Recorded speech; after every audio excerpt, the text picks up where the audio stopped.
এই নতুন বছরটা আমরা যেন বেশি বেশি আল্লাহর শুকরিয়া দিয়ে নতুন বছরটাকে সমৃদ্ধ করতে পারি, বেশি বেশি যেন আল্লাহর ইবাদত করতে পারি। নতুন বছরে আমরা শপথ নেই আমরা যেন অন্তরে হিংসা লালন না করি, বিদ্বেষ লালন না করি, আমরা নিজেরা যেন কাদা ছোড়াছুরি না করি, আমরা যেন মিলেমিশে একসাথে একাকার হয়ে যাই। আল্লাহ তুমি কবুল করো, আমরা পড়ি আমিন। 60টা জিনিস মানুষ মরে যাওয়ার পরে তার কবরে পৌঁছতে থাকে। ইন্না মিম্মা ইয়ালহাকুল মুমিন মিন হাসানাতিহি বা'দা মাউতিহি, মানুষ মরে যাওয়ার পরেও যে 60টা জিনিস তার কবরে পৌঁছায় তার মধ্যে একটা হচ্ছে মসজিদান বানাহু, সে যে মসজিদ বানিয়ে গিয়েছে ওই মসজিদের সওয়াব। সুবহানাল্লাহ পড়েন। আপনি টাকা দিয়ে মসজিদ বানিয়ে দিলেন, ওই মসজিদে মুসল্লিরা নামাজ পড়ে, রোজাদাররা এসে ওখানে ইফতার খায়, তাহাজ্জুদ আদায়কারীরা তাহাজ্জুদ পড়ে, তাদের সওয়াবের কমতি হবে না, কিন্তু তাদের সওয়াবের একটা পার্সেন্টেজ সওয়াব যে ব্যক্তি মসজিদ বানালো তার আমলনামায় আল্লাহ ঢুকিয়ে দেয়। সুবহানাল্লাহ বলতে পারলেন না? হে নামাজি আমার ঘরে নামাজ পড়ো আজ, দিল মে তোমার চরণ তলে হৃদয় যায় নামাজ। হে নামাজি আমার ঘরে নামাজে পড়ো আজ, দিল মে তোমার চরণ তলে হৃদয় যায় নামাজ। পড়েন আল্লাহু আকবার। কি সুন্দর লিখেছেন কাজী নজরুল ইসলাম। কাজী নজরুল ইসলাম খুব সুন্দর করে বলেছেন, মসজিদেরই পাশে আমায় কবর দিও ভাই, ঠিক কিনা? মসজিদেরই পাশে আমায় কবর দিও ভাই, যেন গোরে হতে মুয়াজ্জিনের আযান শুনতে পাই। আমার গোরের পাশে দিয়ে ভাই নামাজিরা যাবে, পবিত্র সেই পায়ের ধ্বনি এ বান্দা শুনতে পাবে। গোরা যাব হতে গুনাহগার পাইবে রেহাই, মসজিদেরই পাশে আমায় কবর দিও ভাই। কত মানুষ নামাজি ভাই মসজিদাঙ্গিহীনাতে, আল্লাহর নামের জিকির করে লুকিয়ে গভীর রাতে। আমি তাদের সাথে ওই আল্লাহর নাম জপতে চাই, আল্লাহর নাম জপতে চাই। পড়েন সবাই, মসজিদেরই পাশে আমায় কবর দিও ভাই, যেন গোরে হতেও মুয়াজ্জিনের আযান শুনতে পাই।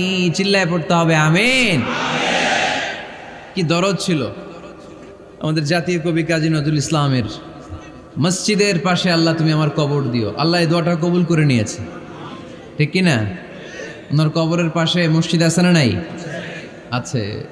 এজন্য মসজিদের সাথে সম্পর্ক জুড়ে দেওয়া এটা ইমানদারের আলামত, আর মসজিদকে ঘৃণা করা এটা মুনাফিকের আলামত। এজন্য আমরা যেন আমাদের হৃদয়টাকে মসজিদের সাথে জুড়ে দেই, মসজিদের সাথে যেন সুসম্পর্ক থাকে। মসজিদ সবার, মসজিদ নিয়ে দলাদলি নাই। দলাদলি আছে অনেক জায়গায়, হানাফি মসজিদ, আহলে হাদিস মসজিদ এরকম আমরা দেখি বা শুনি, এটা ঠিক না। হানাফি মসজিদ বলে কোনো কথা নাই, আহলে হাদিস মসজিদ বলে কোনো কথা নাই। মসজিদ সবার। ছোট্টখাট্ট বিষয় নিয়ে মসজিদে মারামারি, একজন হাত তোলে আরেকজন তোলে না, কিলাকিলি আছে না নাই? একজন বলে জোরে আমিন, আরেকজন আস্তে আমিন, মারামারি আছে না নাই? এগুলো কি মারামারি করার কোনো বিষয়? কথা বলেন। সালাতে ফরজ আছে, ওয়াজিব আছে, সুন্নাহ আছে। খেয়াল করে বুঝবেন, ফরজ যদি নষ্ট হয় সালাত ভঙ্গ হয়, you have to repeat your সালাত। ওয়াজিব নষ্ট হলে সালাত ভঙ্গ হয় না, নতুন করে পড়া লাগে না, সেজদায় সাহু দিলেই সালাত আদায় হয়ে যায়। আর সুন্নাহ নষ্ট হলে নামাজ নষ্টও হয় না, নতুন করে পড়াও লাগে না, সৌ সেজদাও লাগে না, নামাজ আদায় হয়ে যায়। সুন্নাহ নষ্ট হলে, এই যে হাত তোলা না তোলা এটা সুন্নাহ, আমিন জোরে বলা না বলা এটা কি সুন্নাহ, যেটা কোনো কারণে কেউ না করলেও তার নামাজ কবুল করে নিবে কে? আর এই সব সুন্নত লই আমগো দেশে গিলাগিলি। মৌলভীবাজারে মাশাআল্লাহ এগুলা নাই, এখানেও আছে। এগুলোর অবসান ঘটুক, আমরা চাই কি চাই না? আর কত এই ছোটখাটো বিষয় নিয়ে আমরা এই বিভেদের প্রাচীর আর দেয়ালকে উঁচু করব আমাদের মাঝখানে? কবে আমরা ঐক্যের সিন্ডিকেট করব? কবে? আর কবে সাদা মনের মানুষ হব? কবে? আর কত? অনেক হয়েছে, আর না, এবার থামেন। বিভেদের প্রাচীরকে ভেঙে চুড়িয়ে দেন। ঐক্যের এমন সিন্ডিকেট গড়তে হবে যাতে কোনো অপশক্তি এই ঐক্যকে ভাঙতে না পারে, বানচাল করতে না পারে। চিল্লায় বলেন ঠিক কিনা? এজন্য মিউচুয়াল রেসপেক্টের দরকার, পারস্পরিক শ্রদ্ধাবোধ সব ক্ষেত্রে, রাজনীতিতে, সামাজিক অ্যাক্টিভিটিসে আমাদের আলেম ওলামাদের মধ্যে পারস্পরিক শ্রদ্ধাবোধের দরকার, মিউচুয়াল রেসপেক্ট। কেউ কাউরে রেসপেক্ট করে না, আমি যেটা বুঝছি এটাই সব, বাকি সব হারাম, এরকম বলে না অনেকে? এরকম যেন না করি। তাহলে মসজিদ সবার, মসজিদ আল্লাহর হাবিব সাল্লাল্লাহু আলাইহি ওয়াসাল্লাম খ্রিস্টানদেরকে মসজিদে ঢুকতে দিয়েছেন, আর আমরা মুসলমান ভাইয়ের জন্য মসজিদে তালা ঝুলাই দেই, আছে না নাই? আল্লাহর হাবিব সাল্লাল্লাহু আলাইহি ওয়াসাল্লাম কোথাও গেলেই প্রথমে মসজিদ বানাতেন। কি বানাতেন? মসজিদ বানাতেন। মক্কা থেকে হিজরত করে মদিনায় আসলেন, কোবায় থাকলেন কয়েক সপ্তাহ। কোবা পল্লীতে তিনি মসজিদ বানালেন, মসজিদ কোবা। ওখানে প্রতি শনিবার কেউ যদি অজু করে ওখানে যে 2 রাকাত নামাজ পড়ে, একটা কবুল উমরার সওয়াব আল্লাহ তাআলা তার আমলনামায় দিয়ে দেয়। মসজিদে কোবা বানালেন। তারপরে মদিনায় এসে মসজিদে নববী বানালেন আল্লাহর হাবিব সাল্লাল্লাহু আলাইহি ওয়াসাল্লাম, মসজিদে নববী। এটা ছিল আল্লাহ রাসূল সাল্লাল্লাহু আলাইহি ওয়াসাল্লামের বৈশিষ্ট্য। কোথাও গেলেই তিনি মসজিদ বানাতেন, মসজিদে নববী। হায় রে, এখন তো কত সুন্দর মসজিদ আমরা দেখি, আমরা যে সালাত পড়ি। আল্লাহর হাবিব সাল্লাল্লাহু আলাইহি সাল্লামের সময় মসজিদে নববী কি এরকম ছিল? কথা বলেন। ফ্লোর ছিল বালুর ফ্লোর। কিসের ফ্লোর? আমাদের মসজিদের ফ্লোর কিসের? টাইলস। আর আল্লাহ রাসূল সাল্লাল্লাহু আলাইহি ওয়াসাল্লামের মসজিদে নববীর ফ্লোর কিসের? কথা বলে না। তো আওয়াজ করে উত্তর দেন না কেন? কষ্ট হচ্ছে? দুপুরে খাইছেন না সবাই? কেন খান নাই কেন? রোজা রাখছিলেন? হ্যাঁ, ফজর বাদে আইছি। আচ্ছা ঠিক আছে, ঠিক আছে। আচ্ছা আচ্ছা, সাউন্ড নাই, কথা শোনা যায় না? তো এইটা শুনলা কেমনে? জিজ্ঞেস করলাম কথা শোনা যায় না, কয় না। তো এটা শুনলা কি করে? মানে অল্প শোনা যায়, তাই তো? একটু পরে আমার বিদায় ঘন্টা বাজবে, আমি চলে যাব। তোমরা ডিস্টার্ব করতে করতে আমার সময় শেষ।